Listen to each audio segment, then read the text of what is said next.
ஒரு சிறிய தெருவில் ரஹீம் அவர் அம்மாவுடன் வாழ்ந்து கொண்டிருந்தார். மிகவும் சந்தோஷமாக இருந்தார்கள். ரமலான் மாதம் பிறந்தது. அவர்கள் நோன்பு வைப்பதற்காக 3 ஏர்ச்சம்பழமும் 1 கிளாஸ் தண்ணீரும் மட்டுமே இருந்தது. அந்த சமயத்தில் துவா செய்து கொண்டிருந்த நேரத்தில் கதவு தட்டும் சத்தம் கேட்டது.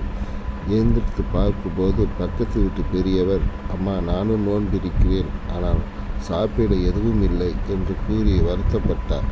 அதை கேட்ட ரஹீம் ஓடி வந்து, அம்மா, இந்த 3 பேரிச்சம்பழத்தையும் நாம் அவருக்கு கொடுத்து விடலாமா என்று கேட்டவுடன் அம்மாவும் சிரித்து கொண்டே அந்த 3 பேரிச்சம்பழத்தையும் பெரியவரிடம் கொடுத்துவிட்டு நம்மை அல்லாஹ் பார்த்து கொள்வார் என்று ரஹீமும் அவர் அம்மாவும் கூறியவுடன் அவர்கள் மிகவும் சந்தோஷமாக கொடுத்தார்கள். இரவு 1 டம்ளர் தண்ணீரை வைத்து நோன்பை முடித்தார்கள்.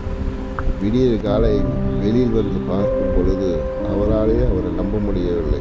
ஒரு அரிசி காய்கறியில் பார்த்தவுடன் தண்ணீர் வந்தது. அல்லாஹ்விற்கு நன்றி தெரிவித்தார்.